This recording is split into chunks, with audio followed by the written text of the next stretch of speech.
Hey, good morning, everyone. It's me, finally. It is 32 degrees, and the high today, I think, is 40 something, 44. I just looked before I called you, and already I forgot. I'm here at the laundromat. I haven't been out much to do much of anything, and so my laundry has piled up. I'm trying to get it done and get back home. I have lots to do at home. But wow, it's been a long time since I did a real video. I've done a few little videos of our weather and of the animals, but I've not called you up for a while. So much has gone on. Let me tell you, let's see, December 10th through the 17th, I went to North Carolina to visit friends of mine that I've known, well, now 25 years. They're from El Salvador, and they pastor a small church in North Carolina, but they used to be in Massachusetts, where I'm originally from. That's how I know them. They have 3 boys, and their oldest boy, I used to babysit when he was 4 years old. So we go back a long time. And God made the way for me to go. They wanted me to go the beginning of, I think, November, to surprise the pastor, who's my friend, for his birthday. But the tickets were way out of my price line. And so in December, they were having special services, and one service was to celebrate that they paid off their little church building. So they were having the banknote burning, and anyway, very special. And I so wanted to go help celebrate. And so I was able to find a ticket round trip from Dallas to Charlotte airport. They don't live in Charlotte, but the airport's not that far. Round trip, nonstop, for $139.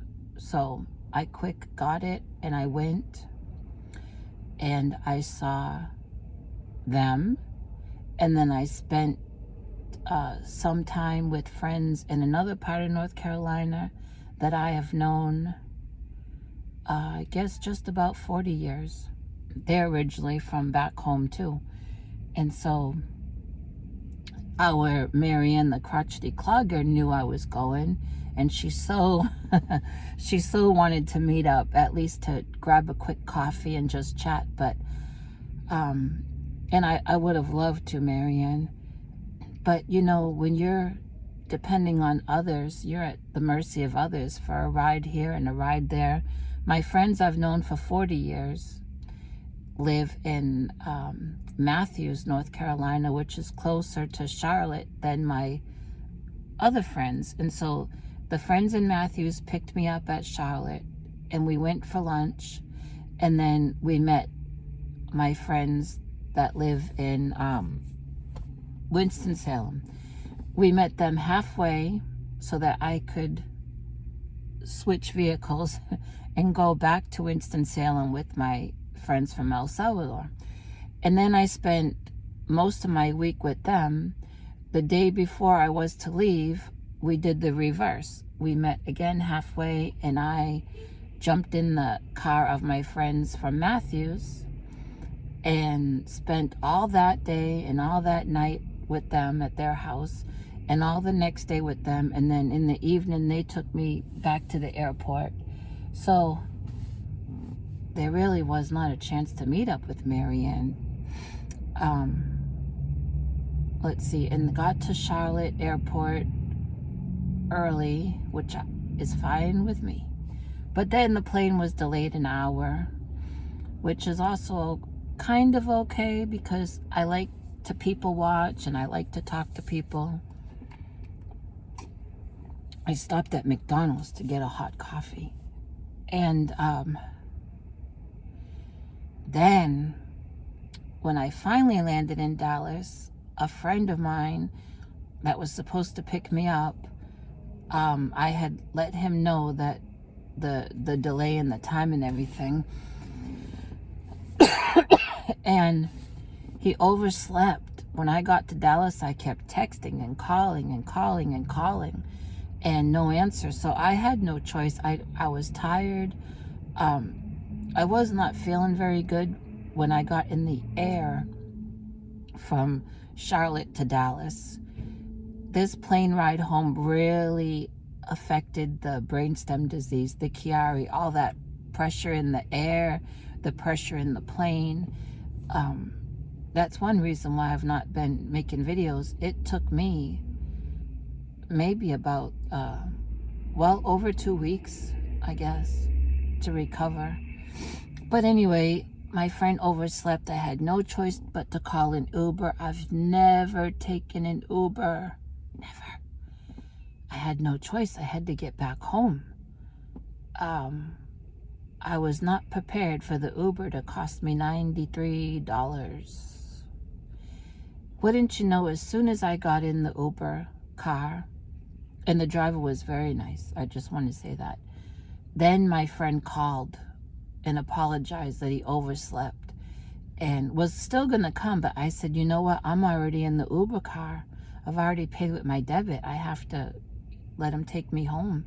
And plus, I appreciate you still wanting to come get me, but you have to get up at the crack of dawn to go to work. And so I would have to wait about the 45, 50 minutes for him to come to Dallas to get me, and then that same amount of time home.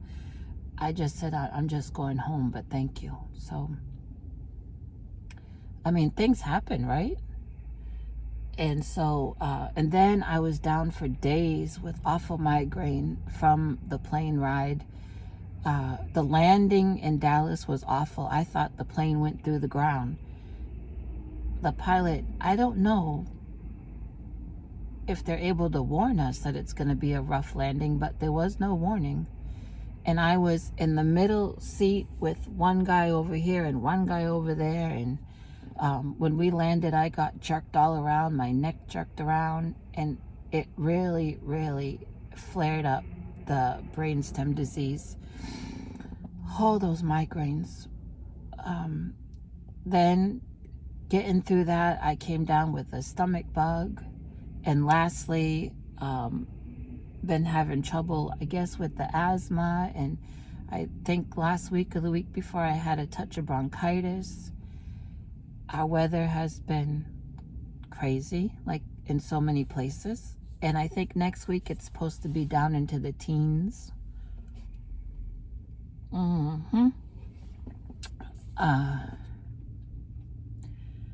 else? I did crochet when I got back. Let's talk about that.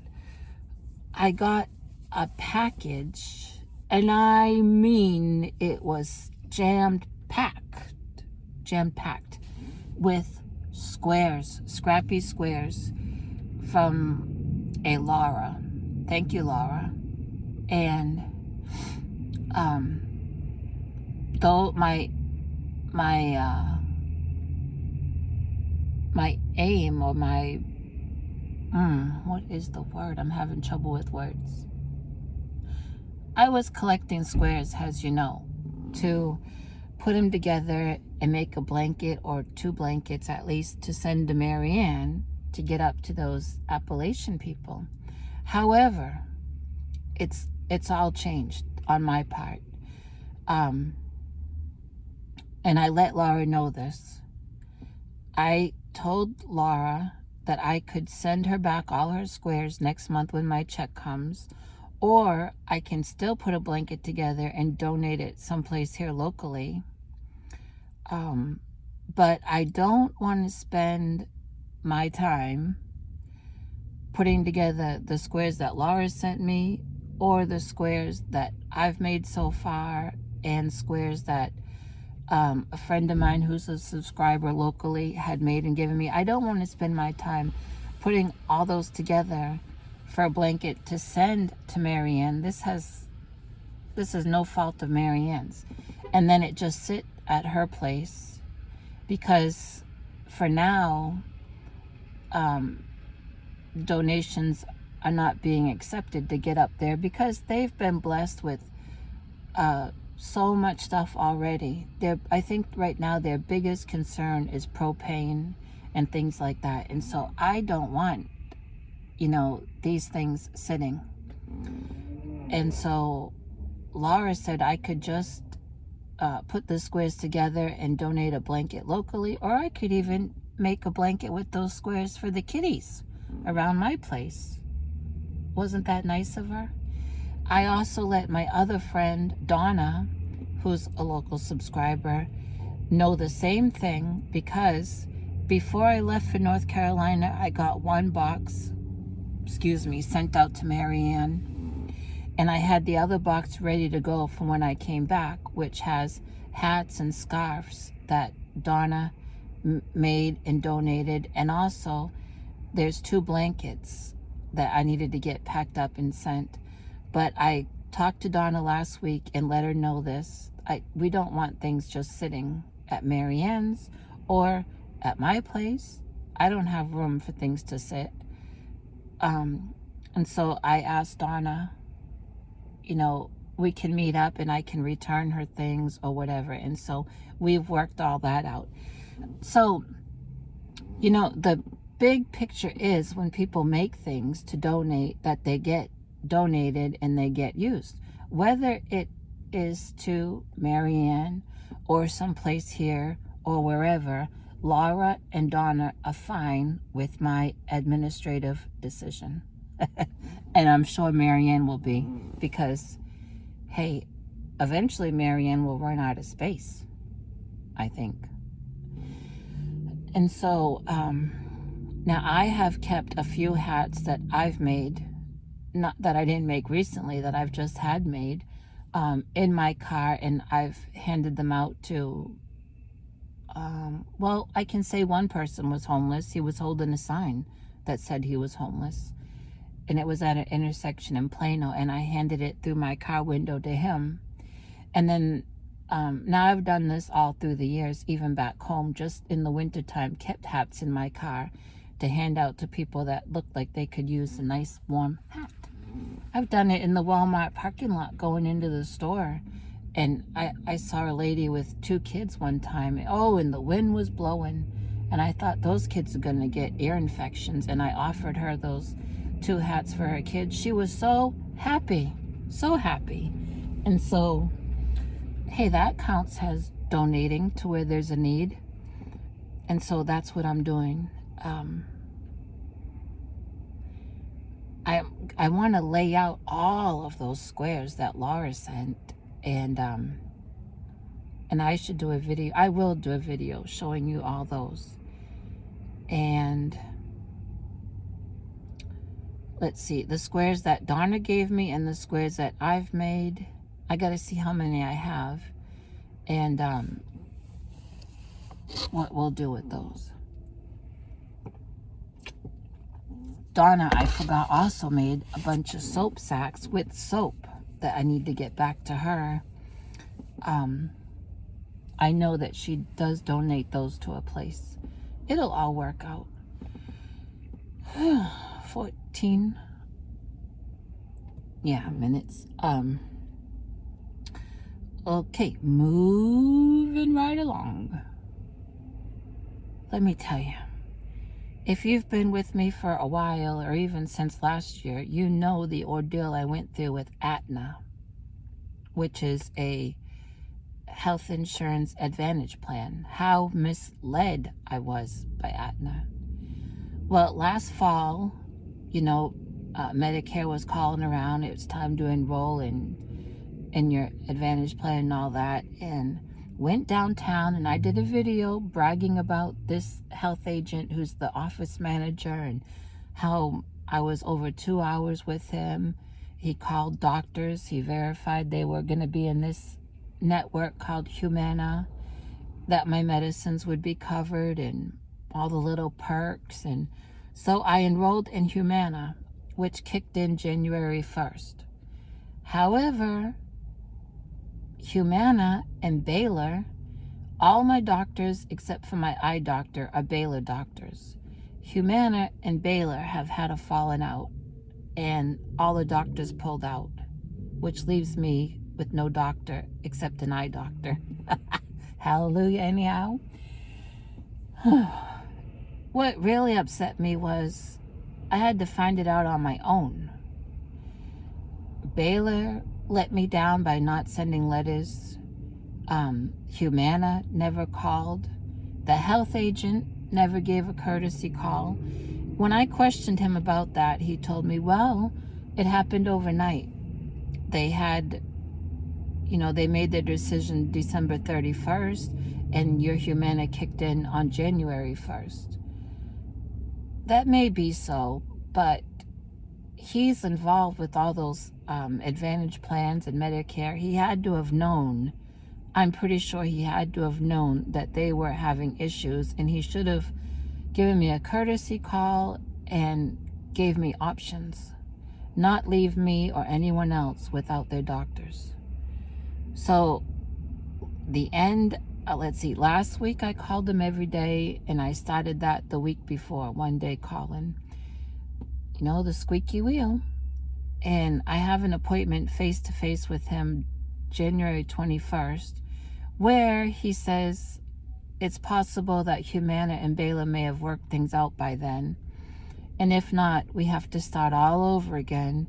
I have 11 doctors, and most of them are specialists, like the neurosurgeon, the neurologist, the retina specialist, the pulmonologist. I mean, they're specialists that I need.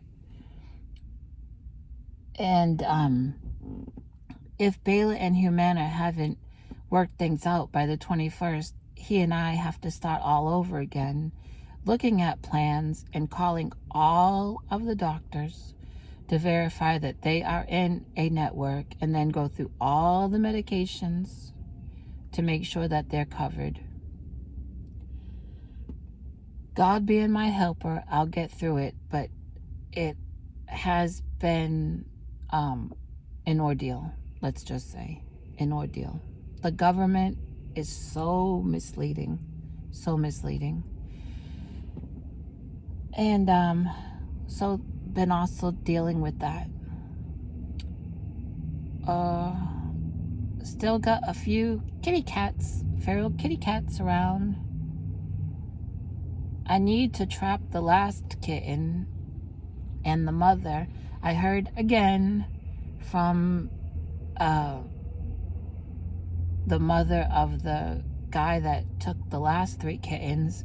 He's really wanting me to trap these 2, because he said those other ones are really getting fat and running around healthy. So they must be catching mice out there in the country.